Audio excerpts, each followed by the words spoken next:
முன்னொரு காலத்தில் இஸ்ரவேல் தேசத்தில் தாவீது என்னும் சிறுவன் வாழ்ந்து வந்தான். அவன் தனது சகோதரர்கள் கூட வாழ்ந்து வந்தான். அவனுக்கென்று தனியாய் ஒரு பொறுப்பு இருந்தது. அது என்னவென்றால் தனது தந்தையின் ஆடுகளை மேய்ப்பது. இரவும் பகலும் தந்தையின் ஆடுகளை பார்த்து கொள்ள வேண்டும்.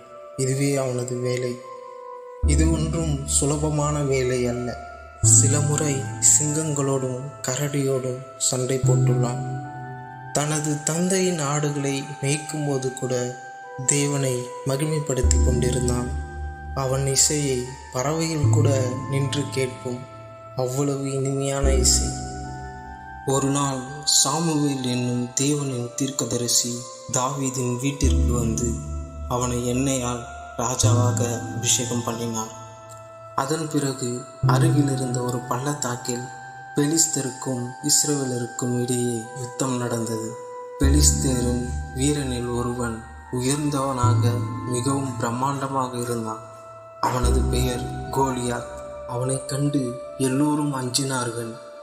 அப்பொழுது தன் சகோதரர்களுக்கு உணவு கொண்டு வந்தான் தாவீது.